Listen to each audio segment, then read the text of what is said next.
Ananthan God வந்து 25th அன்னைக்கு Thursday அன்னைக்கு ரிலீஸ் ஆகுது. கண்டிப்பாக நீங்கள் படம் பார்த்துருக்கீங்க, உங்களுக்கு எல்லாம் பிடிச்சிருக்குன்னு நான் நம்புகிறேன். Producer Vinod, mini studios. இந்த படத்துக்காக அந்த நீங்கள் படத்திலே தெரியும், அந்த பிரம்மாண்டம், அந்த மேக்கிங்கும் சரி, அந்த லொக்கேஷன்ஸும் சரி, எல்லாமே வந்து ரொம்ப ரொம்ப ரொம்ப மெனக்கெட்டு ரொம்ப இங்கே தான் படம், இந்த சீன் எடுக்கணும்னு ரொம்ப ஹார்ட் ஒர்க் பண்ணி அவங்க பண்ணியிருக்காங்க. ஸோ கண்டிப்பாக இந்த டைமில் வந்து நம்ம டைரக்டர் ஜெயன் கிருஷ்ணகுமாருக்கு வந்து ரொம்ப நன்றி சொல்லி ஆகணும். ரொம்ப அழகாக முரளி கோபியோட ஸ்கிரிப்ட் வந்து அது பேப்பர்லேருந்து ஸ்க்ரீனுக்கு ரொம்ப அழகாக டிரான்ஸ்லேட் பண்ணியிருக்காரு. தேங்க்யூ. வழக்கம் போல் நீங்கள் எப்போவுமே சப்போர்ட் பண்ணுற மாதிரி இந்த படத்துக்கு உங்கள் பெரிய சப்போர்ட் தேவை. தமிழ் அண்ட் மலையாளம் 2 லாங்குவேஜ்லையுமே இந்த படம் வந்து பெரிய அளவுக்கு ரிலீஸ் ஆகுது. So please do support. Thank you.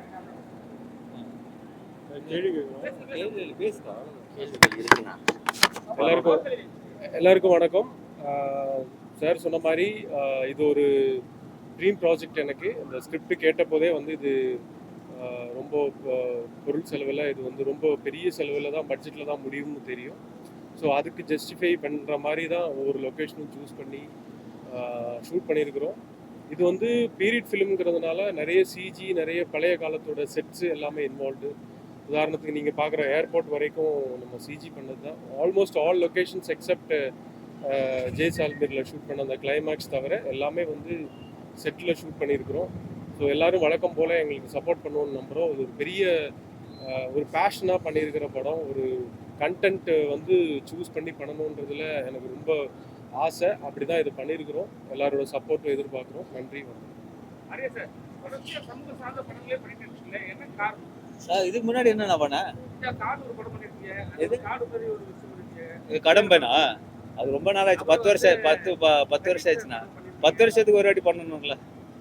அப்படி இல்லை. இந்த படம் வந்து ஆக்சுவலாக இவர் தான் அந்த ஸ்கிரிப்ட் கொண்டு வந்தார், Murali Gopi sir script. So அது கேட்டோடனே ரொம்ப ரொம்ப இன்ட்ரெஸ்டிங்காக இருந்தது, ரொம்ப இமோஷனலாக இருந்தது. ஒரு லைஃப் சொல்கிற மாதிரி இருந்தது படமே. நீங்கள் படம் பார்த்து வெளியே வரும்போது ஏதோ ஒரு லைஃப், அந்த பீரியடில் நடந்த ஒரு லைஃப் பார்த்த மாதிரி ஒரு ஃபீலிங் வரும். ஸோ அதுதான் எனக்கு ஸ்ட்ரைக் ஆயிடுச்சு.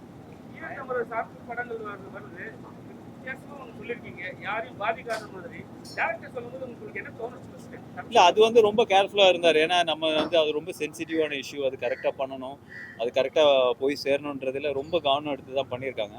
ஸோ அதோட ரிசல்ட் வந்து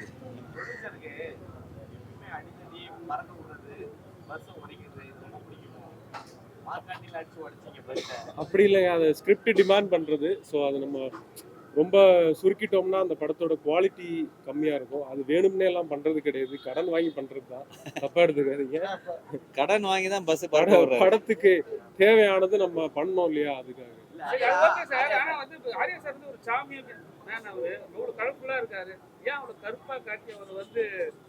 அது வந்து கேரக்டர் அந்த மாதிரி ரொம்ப சேட், ஒரு பாஸ்ட் இருக்கு அவருக்கு. ஸோ அந்த பாஸ்ட் வந்து இப்படி நல்லா ஷேவ் பண்ணி வந்திருந்தா நீங்கள் ஒத்துப்பீங்களா? ஸோ அது அந்த ஒரு சோகம் அதெல்லாம் தெரியணும்ல, அதுக்காக தான் அந்த ஒரு லுக்கு. சார் வந்து இப்போ கேரளாவில் வந்து காங்கிரஸ் தான் இப்போ வந்து ஆட்சியில் இருக்காங்க. காங்கிரஸ் வந்து ஏதோ சித்தரிச்சு காட்டியிருக்க மாதிரி இந்த படத்தில் இல்லை. நம்ம காங்கிரஸ் எல்லாம் நம்ம எதுவுமே காட்டல. இப்போ ஒரு கிரியேட்டிவிட்டி அப்படின் போது அதுல ஒரு சமூகத்துல சார்ந்தவங்களோ இல்லை ஒரு ஜாதி பேரோ அப்படின்றது வந்தாதான் அது பிரச்சனை. நம்ம வந்து கண்டிப்பா அதை வந்து அப்படி காட்டல. நம்ம ஒரு கட்சின்ற மாதிரி தான் காட்டியிருக்கிறோமே தவிர அதை நம்ம அப்படி வெளிப்படையா காட்டல.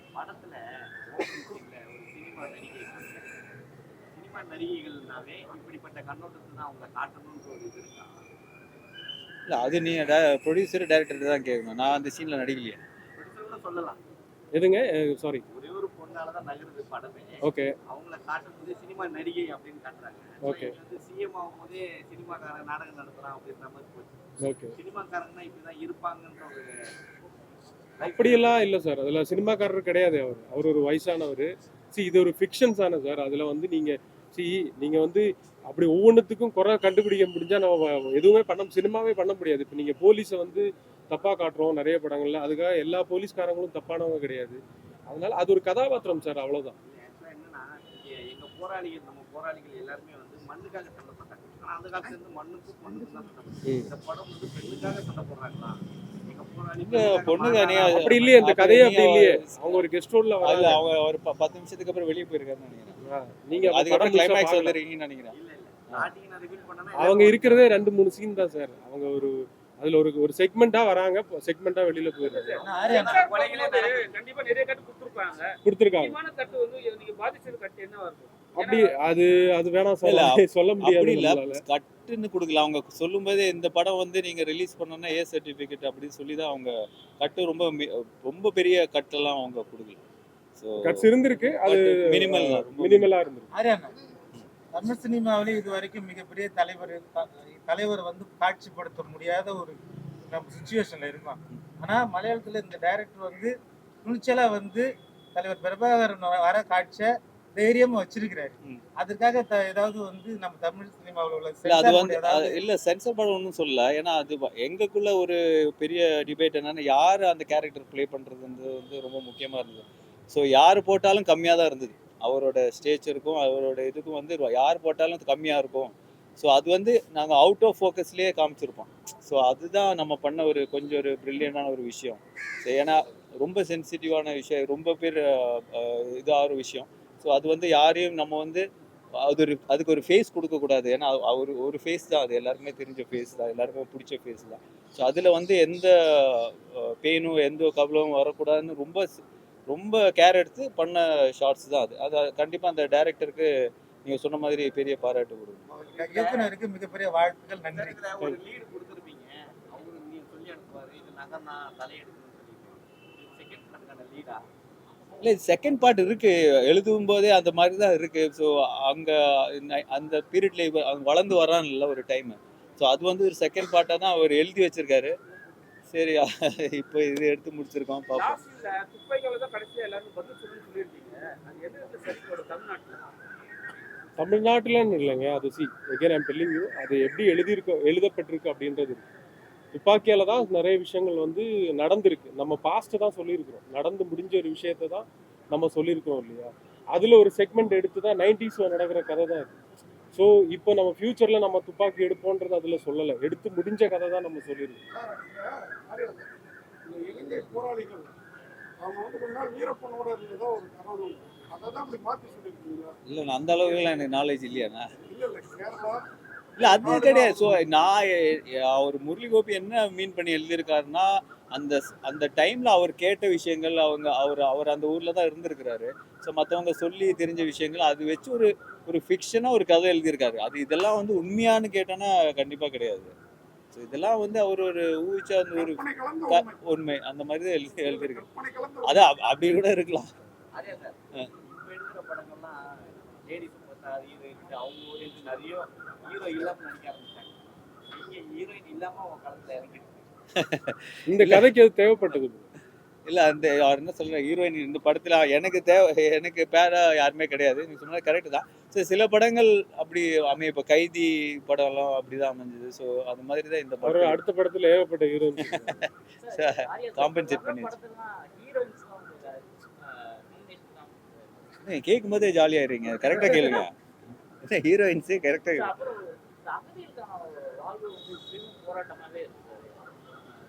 புரியல. இலங்கை அகதிகளுக்கான அவங்க ஈழத்தமிழோட இது வந்து இப்போ ஒரு போராட்டமாவே இருக்கு சார்.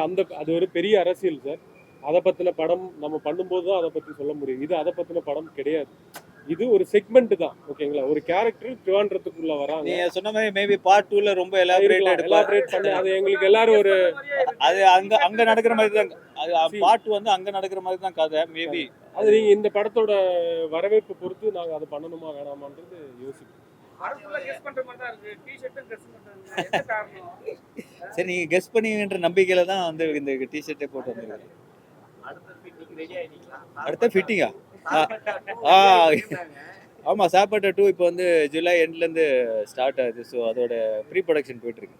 சார் ஹீரோயின் இல்லாம இந்த மாதிரி படங்கள் நடிக்கிறதுக்கு காரணம் கல்யாணத்துக்கு அப்புறமா நம்ம மாற்றமா இல்லைங்க, அதுக்கப்புறம் அடுத்த படத்துல தான் 2 ஹீரோயினோட நடிக்கிறேன். அதுவும் கல்யாணத்துக்கு அப்புறம் தான். ஓகேண்ணா, தேங்க்யூண்ணா, தேங்க்யூ. ஸோ சொன்ன மாதிரி ப்ளீஸ் சப்போர்ட் பண்ணுங்க. இந்த படத்தை ரொம்ப ரொம்ப எஃபர்ட் போட்டு ரொம்ப எந்த பட்ஜெட்டு எதுவுமே பார்க்காம இப்போ இருக்கிற சூழ்நிலையில் இவர் வந்து அந்த படத்தை ரொம்ப துணிச்சலாக எடுத்திருக்காரு. என் ஃப்ரெண்டு வினோத். ஸோ உங்களோட சப்போர்ட் ரொம்ப முக்கியம், ரொம்ப தேவை. தேங்க்யூ. Thank you all. ஓகே ஓகேண்ணா தேங்க்யூண்ணா.